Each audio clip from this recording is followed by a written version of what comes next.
Welkom bij deel 2 van Horeca in Heerlen-Heide. We zijn nu met Heem in Heerlen bij Perry en we gaan hem eens aan de tand voelen over de horeca, waarom het hier allemaal zo floreert.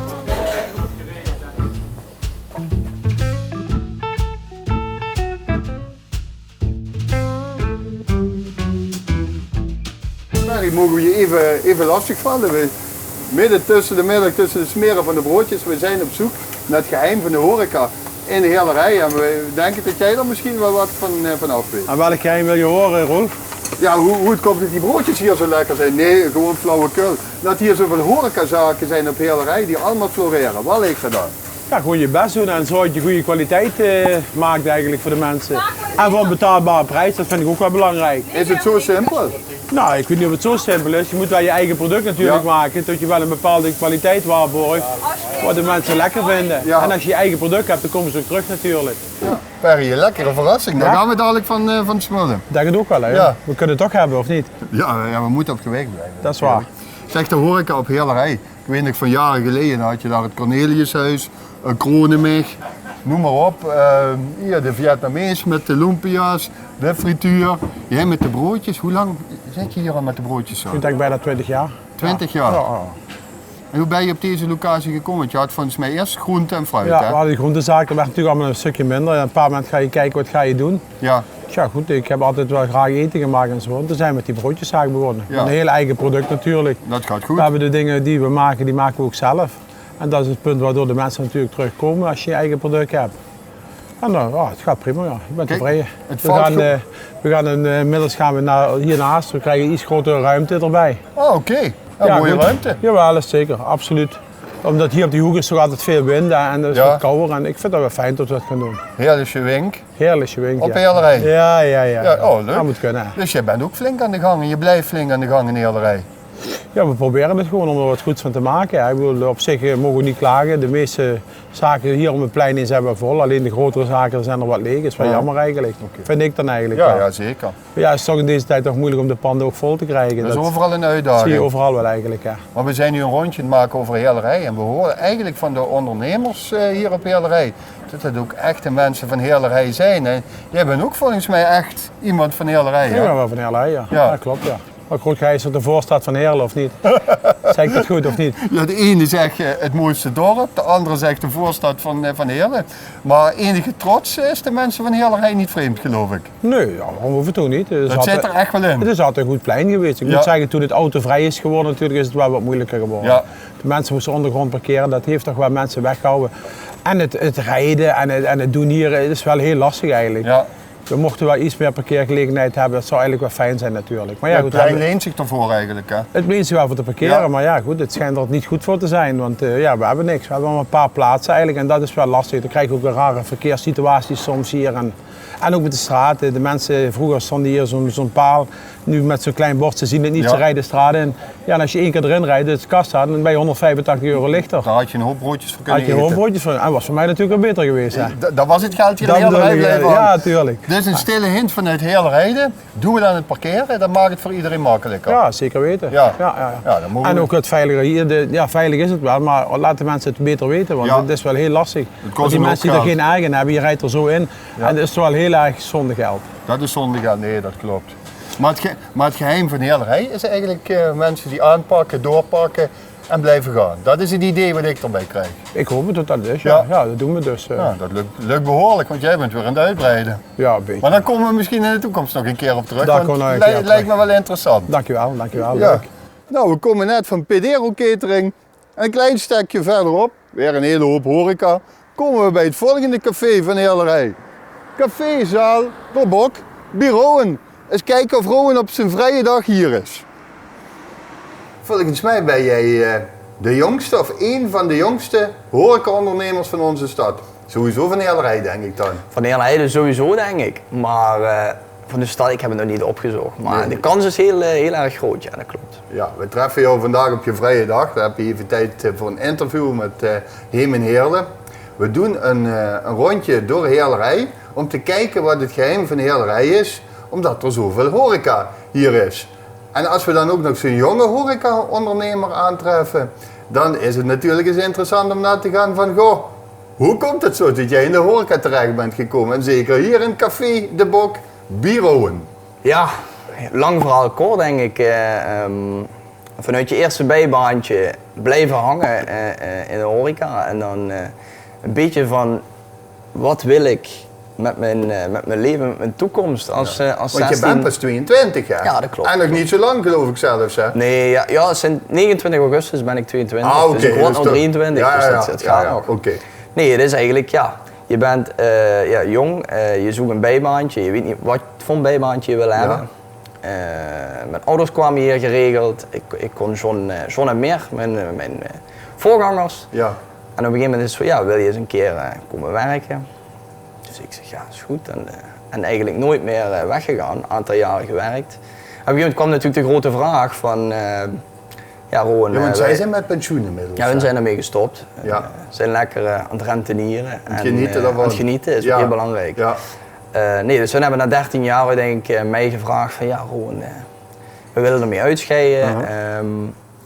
Is het niks voor jou? Maar uiteindelijk sta je dan toch als de baas ineens, hè? En dat is toch wel een verandering. Ja. En je wil het toch een beetje naar je eigen maken. Dus, Want wat heb jij als eerste veranderd? ja, ik heb het bier veranderd. Bier veranderd? Ja, dat is toch wel een kwestie van smaak, vind ik persoonlijk. Ja. Maar buiten dat, iedereen zei altijd toen ik in december zei, of toen in ieder geval bekend werd, Rowan wordt onze opvolger. Ja. Dan was iedereen heel van wat ga je dan veranderen? Was altijd de eerste vraag wat ik kreeg. Ja. En ik keek ze aan en denk waarvoor moet je wat veranderen wat goed is? Als het goed is, ja. Kijk, gelijk. Café de Bok, ik vind het belangrijk dat de geest in het bedrijf blijft. Ja. Zoals als je om je heen kijkt, Ja. een ouderwets bruin café, Ja. dat toch wel tegenwoordig heel erg aan het uitsterven is. Ja, wordt steeds minder. Hè. Ik vind het persoonlijk heel belangrijk, weet je. Dat is voor een heleboel mensen echt terug in de tijd en toch wel heel vertrouwd. Ja. En daar hecht ik heel veel waarde aan. Ja, Rowan, hier zitten we in de balzaal. Hingerderbok stond op de deur, dus dan zitten we goed. Maar Hingerderbok is nog een hele hoop plek, hè? Hinger de Bok is alles mogelijk. Alles mogelijk. Er zijn Voor grenzen. velen in ieder Er zijn geval. grenzen Ja, natuurlijk, zeker, maar, zeker. maar bijna alles kan.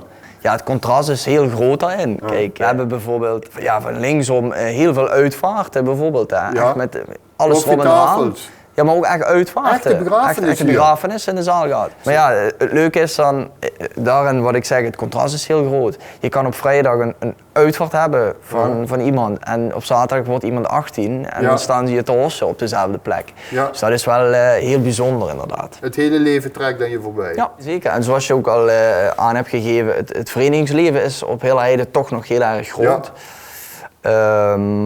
Daar liggen toch heel veel verenigingen hebben ook wel moeite tegenwoordig. Hè. Kijk, als je bijvoorbeeld naar een schutterij kijkt, of een fanfare. Waar haal je je leden vandaan? Ja, of een zangkoor, dat hebben we altijd op maandag bijvoorbeeld hier. Ja. Ja, dan zie je toch, de leden wat erbij zitten zijn ook vaak al wat ouder. Ja, En, daarom vind ik het ook best wel bijzonder dat jij als jonge jong hebt gezegd van nou, ik begin de kroeg. Ik ga in de horeca. Ja, uiteindelijk, kijk, je hebt een maatschappelijke functie, vind ik ook. Hè. Ja. Kijk, je bent uiteindelijk buiten voor verenigingen heel belangrijk. En ja, je staat natuurlijk hier zelf om wat geld te verdienen. Ja, zeker. Maar ook wel heel erg bijzonder dat je ook een heleboel kan bieden voor mensen, zoals bijvoorbeeld verenigingen, wat ik net zeg. Ja, je hebt toch, wat ik zeg, een maatschappelijke functie daarin. Dus dat is toch wel heel belangrijk voor een dorp zoals heel Heide. Ja, Rowan, het is natuurlijk chic dat ik op zoveel horeca-adressen in heel rij mag komen. Maar jij bent natuurlijk 9 van de 10 keer in je eigen zaak, hè? Ja, daar kom je niet onderuit. Daar inderdaad. kom je niet onderuit. Als kastelein moet je ook altijd wel zelf op locatie zijn natuurlijk. Ja, maar doe je ook wel eens vergelijkend warenonderzoek? Dat je Nee. bijvoorbeeld 1 of 2 dagen in de week eens de horeca induikt in de regio om te kijken van hé, is dat misschien ook iets voor bij mij in de zaak? Nee, eigenlijk niet. Weet je. Je moet wel reflecteren, vind ik zelf, op je eigen handelen en eigen zaak, et cetera. Maar nee, echt vergelijken, dat doe ik niet. Het enige wanneer ik natuurlijk naar een andere horecazaak ga, is om zelf een biertje te drinken. Ja, Maar, nee, dat bedoel ik.